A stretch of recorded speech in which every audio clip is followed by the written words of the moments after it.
regrette d'avoir perdu un artiste comme Defao, comme le général Defao, qui était un poids lourd de la musique africaine. Maintenant, quelles sont les procédures de rapatriement de la dépouille? Comment ça se passe?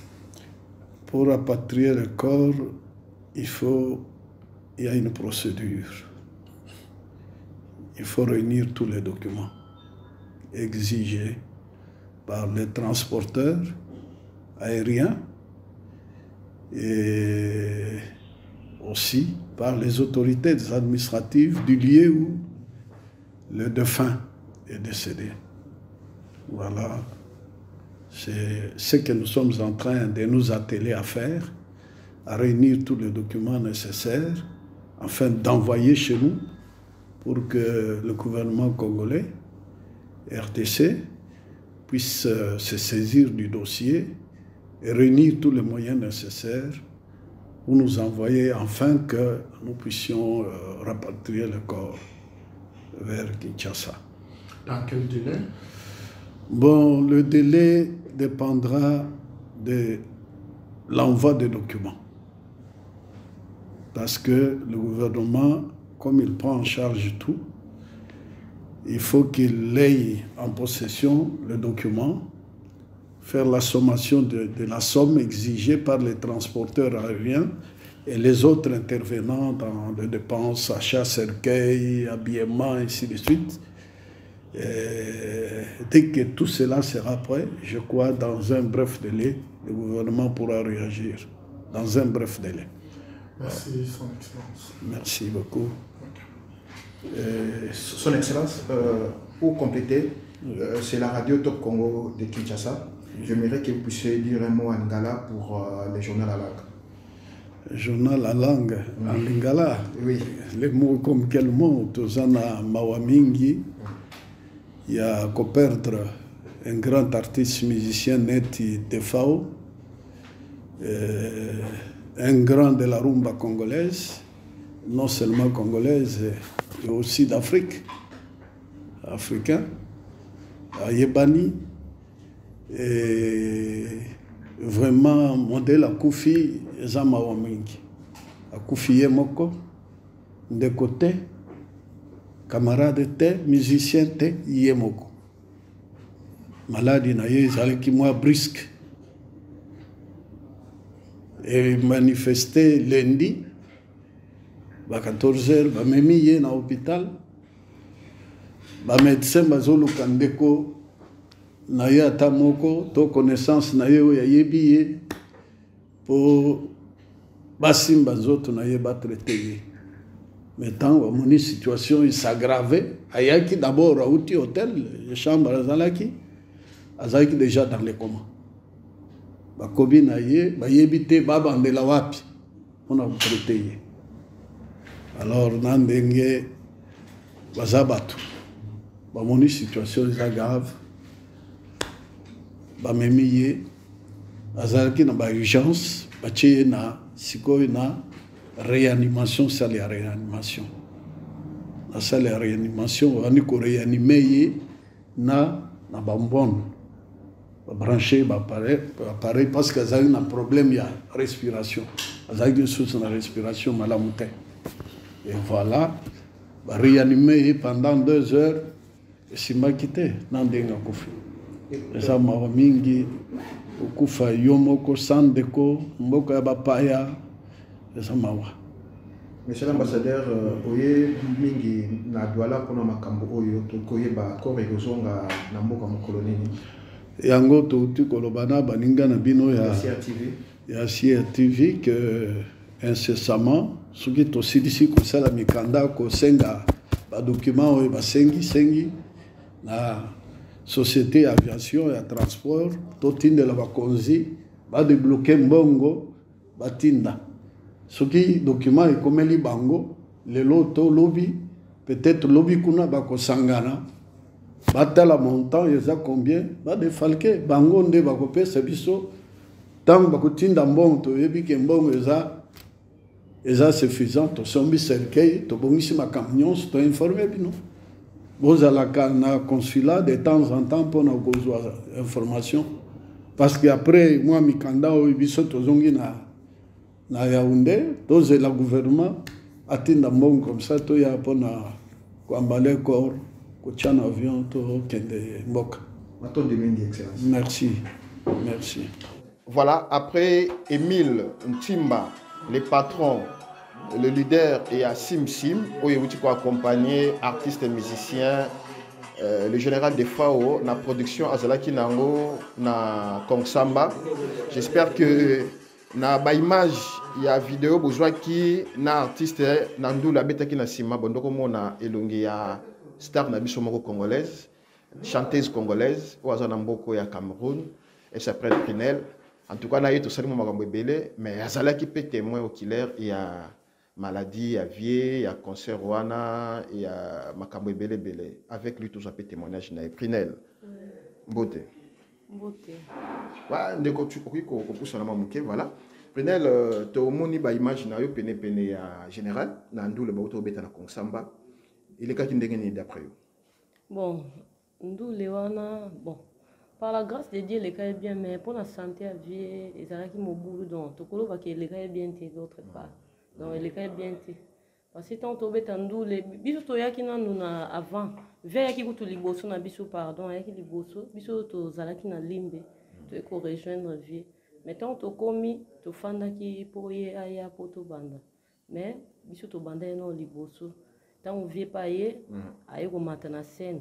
Pourtant on matina scène, azaki na ko sentir ba malaise, banda ko bien te na si bo mona ki na image, azoya pembe na nga websanga na lito ya bi mwana nga.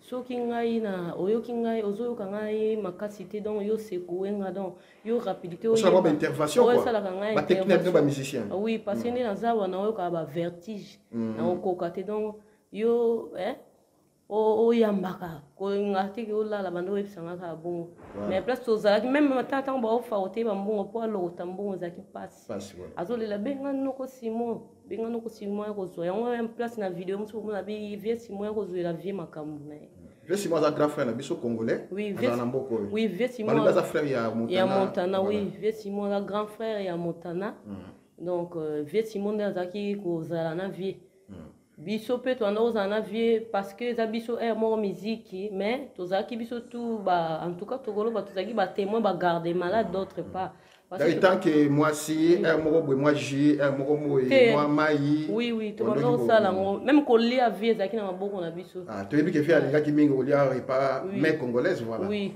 donc vie aki apesa ki na régime na ya bando linga isenga so lambelanga huile tomate kaka litungulu soupe donc mbisika ya mai na mwa fufu donc yango wana ka mais sur le plan artistique vie olobitanga ndaki ko lemba wana mais tondo yo ka voice bima je ne sais pas pourquoi boyeb ça qui était que vie to yebi ko za artiste ozobunda mais na lero il faut kata uskita na se comme ça to bon moni ba vie bazana ba expérience na bango nati bo mona même papa wemba santé pesa ki bien te mais akeneka na scène parce que la champ de bataille na eza musala na donc VP alinga kite ke mokile ba kazo ka bienti tema yaki mission na alinga ka 6 mission na yepa kita parce que loko na ko loba bendo ba na besoin ka ya santé na ngeza stable donc to si ça awa to le kambala moko to kini donc eloko zaki ko préoccuper ki ka santé na donc yango salaire musala na d'après ma recherche na biso toyoki ke vie avant kende ameka ki ko rassurer bino asepela ki na groupe na bino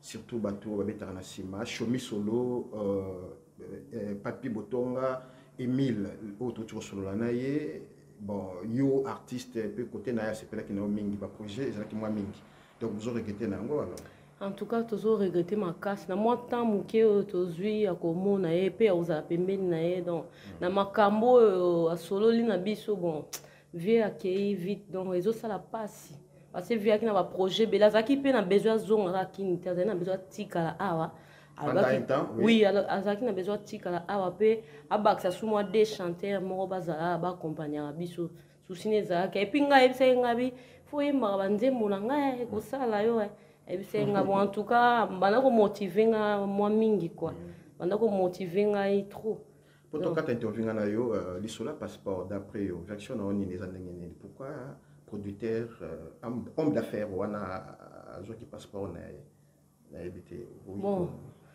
Viending aza na ton basere programme na si biso tozalete ya ovoya ya boy biso tozalete toyebite ndingi bayoka na ki bon soit disant tant vie ayaki awa akomaki na aéroport muta bengisa ki ende mutazoye passeport na ye donc obiso toyebi na mais ba dernier journée ti jour à samedi pour via kufi lundi mais jour à samedi tant to fane na je vient na butu et là ka via na koloba azaki na besoin mukanda na ye obando ba koneka document mutu bakanga kangoti donc azali na besoin mukanda na ya abako beta sete na ngo et puis via na koloba kaka na mokili tozongisa na mabete voilà to zalaka bien ata bobeba na ndeko no bolinka ndenge moko bobongisaka onoke bozalaka na ba haine abi ngai yo nde naza nde nalalia soki nazalaki o nazalaki akala mais emso na telemi babuzu bamosusu eleka na beti mutu mais dommage que na koli na komo boya makambo mosusu donc yango ka alobaki alobaki yango wana vraiment soki eloko mosusu akobakisa ezali tokoki soki ezali obakisi soki eza nango tokoki kokabwana awa eloko eza kaka ke pasi po toperdre vie pasi makasi nayebi te ndenge nakoexplike bato pasi wana parce que na mwa temps moke tofane eza jete omoni mutu boye bomesani azopesa bino conseil lokola bana na ye ayebi bino te mais amoni bino kamba liboso mais embrasser bino ben subitement mutu akei kaka boye donc ça fait vraiment mal ça fait mal et puis ndenge baloba bato na bato baa na mboka na bango bato na bato baza na gouvernement na bango et tout na matière ya hôpital biso mpe na souci na biso ezalaki vie azonga na ye kini azonga azwa ne soin awa bon na on va décider autrement bon l'homme propose Dieu dispose voilà artiste ayembaka toujours alelaka toujours na kona loyembo nayebi ki oza sous émotion mais soki kosala mwa effort mpona kohonorer mémoire na ye mwa eloko moko ya vie ya moke po tokabwana nango quoi bon mpona osala quelque chose naosalaka vocal oyo bomonaki na baimage tozomona ya wana amour scolaire amour ya bana totanga na mikanda chérie je t'adore tolata pete ya alliance tokokutana kaka na bavakanse toyambana ndenge tomesana la malamoureux. Wow. C'est un studio général.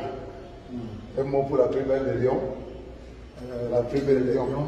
Ma Brenda. Nous on part au studio, on va te chanter et on ne te laisse pas le temps. Ah oui. La plus belle Lyon, tu as compris? C'est avec le général. Ouais. C'est ça. Le message est passé. Il a fait sa sortie dans Viva la Musica, mais la première chanson de Kofi qui a fait succès, c'était pas dans Viva la Musica. Ah bon? Il avait la chance, il est rentré dans un studio de Belgis, il a fait sortir son disque, tu connais, associé mon amour, il est parti, pour toujours vers le ciel, associé. Oui. Ça, c'est le premier disque de Kofi qui a cartonné sans Papa Wemba. Oui. Après, il est parti. Kofi, on le cherche beaucoup. Ok. Bon, c'est Adamo Shopping. C'est Simon Marc. C'est bon. Ça, c'est Marc Giselle. Bon, on est témoin de la. Ça, c'est un Congolais. Tuturoba.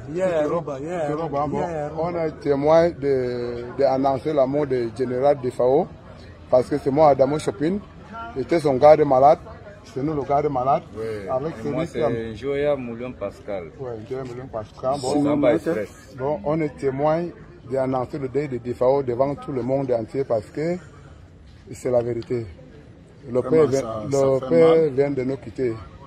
Moi, vraiment, ça me fait vraiment mal. Quelque chose m'a jamais fait mal comme ça parce que vécu avec quelqu'un est mort.